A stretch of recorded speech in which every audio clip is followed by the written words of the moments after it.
മന്ത്രിസ്ഥാനം ത്യജിച്ച രാജകുമാരൻ പുറത്തിയിൽ ഷെയ്ഖ് അബ്ദുൽ ഖാദിർ സാനി റളിയല്ലാഹു അൻഹു.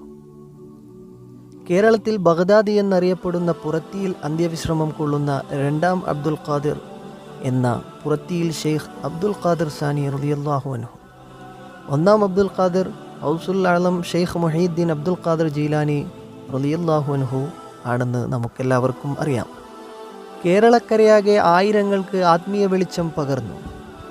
ഇന്നും മഹാന്മാരായ മശായിഖിലൂടെ നിലനിൽക്കുന്ന സുഹ്റവർദി തുരീഖിൻ്റെ ആത്മീയ സരണി എത്തി നിൽക്കുന്നത് മഹാനായ പുറത്തിയിൽ ഷെയ്ഖിലേക്കാണ്.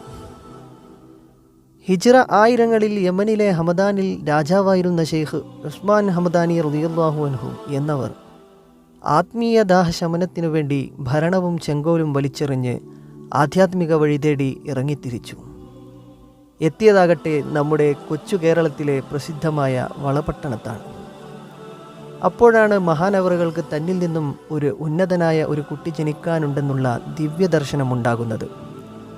വിവരം വളപട്ടണത്തെ ഖാദിയുമായി പങ്കുവെക്കുകയും അവരുടെ വളരെയേറെ ഭക്തിയായ മകളെ കല്യാണം കഴിക്കുകയും ചെയ്തു. അതിലാണ് ഖുതുബുസ്സമാൻ അബ്ദുൽ ഖാദിർ സാനി റളിയല്ലാഹു അൻഹു എന്ന മഹാൻ ജനിക്കുന്നത്. ഇസ്ലാമിൻ്റെ പ്രഥമ ഖലീഫയായിരുന്ന സയ്യിദുന അബൂബക്കർ സിദ്ദീഖ് റളിയല്ലാഹു അൻഹുവിലേക്കാണ് ഇവരുടെ കുടുംബ പരമ്പര ചെന്നെത്തുന്നത്. പ്രവചനം പോലെ തന്നെ ചെറുപ്പം മുതലേ വലിയ ദീനീ ചിട്ടയിലായി ജീവിച്ച മഹാനവറുകളിൽ നിന്നും പല കറാമത്തുകളും പ്രത്യക്ഷപ്പെട്ടിരുന്നു. താൻ വീട്ടിലില്ലാത്ത സമയത്ത് തന്നെ അന്വേഷിച്ച് 4 ആളുകൾ വീട്ടിൽ വന്നിരുന്നു എന്ന വിവരം തൻ്റെ മാതാവിൽ നിന്നും കേൾക്കേണ്ട താമസം അവരെ അന്വേഷിച്ച് നടന്നലഞ്ഞ് അവസാനം ബഡ്കലിലെത്തുകയും അവിടെ നിന്നും മഹാനായ സുഹ്റവർദി ഷെയ്ഖും മുറബ്ബിയുമായ മഹ്മൂദുൽ ഖബൂശാനി റളിയല്ലാഹു അൻഹു എന്നവരെ കണ്ടുമുട്ടുകയും സുഹ്റവർദി സരണിയിൽ തൻ്റെ ആത്മീയ ഗുരുവായി ബൈഅത്ത് ചെയ്ത് തൻ്റെ 15-ാം വയസ്സിൽ തന്നെ തർബിയത്ത് സ്വീകരിച്ചു. ലോക പ്രശസ്തമായ ഇഹ്യാ ഉലൂമുദ്ദീൻ്റെ രചയിതാവ് ഹുജ്ജത്തുൽ ഇസ്ലാം അബൂ ഹാമിദുൽ ഗസാലി റളിയല്ലാഹു അൻഹു അടക്കമുള്ള ഒട്ടനേകം മഹാന്മാർ തങ്ങളുടെ ആത്മീയ വഴിയായി സ്വീകരിച്ച മഹത്തായ തുരീഖാണ് സുഹ്റവർദി സരണി. കുട്ടിയായിരിക്കെ തന്നെ ചിറക്കൽ കൊട്ടാരത്തിലടക്കം പ്രശസ്തനായിരുന്ന അബ്ദുൽ ഖാദിറിനെ ഭരണരംഗത്തേക്ക് കൊണ്ടുവരാൻ ചിറക്കൽ തമ്പ്രാൻ ആഗ്രഹിച്ചിരുന്നു.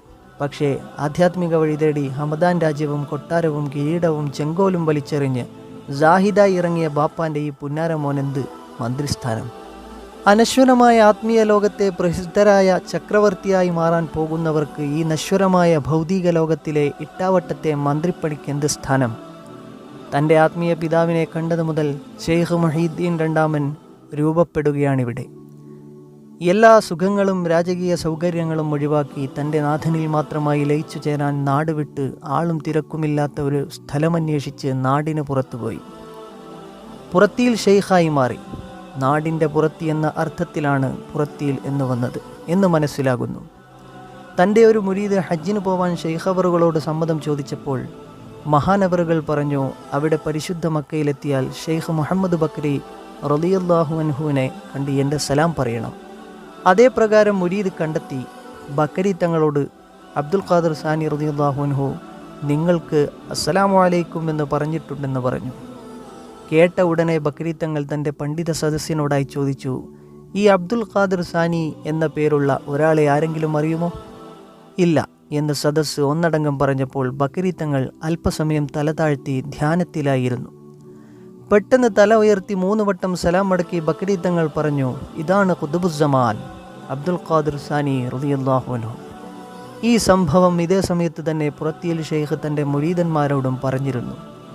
പുറത്തിയിൽ തന്നെ അന്ത്യവിശ്രമം കൊള്ളുന്ന മഹാനവറുകളുടെ പ്രിയ പുത്രൻ കൂടിയായ പ്രസിദ്ധനായ ഷെയ്ഖ് കമാലുദ്ദീൻ പാലാപ്പത്തിനി റളിയല്ലാഹു അൻഹു അടക്കം വലിയ മക്കാമിൽ കിടക്കുന്ന നിരവധി ഔലിയാക്കളായ ശിഷ്യന്മാർക്കും ചെറിയ മക്കാമുകളിലായി കിടക്കുന്ന അനവധി ഷെയ്ഖന്മാരുമടക്കം മറ്റനേകം പേർക്കും ആത്മീയ ലോകത്തിൻ്റെ നൂറാനിയത്ത് പകർന്നു നൽകി വിലായത്തിൻ്റെ അത്യുന്നതങ്ങളിലേക്ക് എത്തിച്ച് ആ കാലഘട്ടത്തിൻ്റെ ഖുതുബ് മുഹീദ്ദീൻ രണ്ടാമൻ എന്ന ആത്മീയ ലോകത്ത് സുൽത്താൻ ഹിജ്റ 983 ദുൽഖഅദ 16 തൻ്റെ നാഥനിലുള്ള പ്രേമത്തിലായി നാഥൻ്റെ വിളിക്കുത്തരം നൽകി.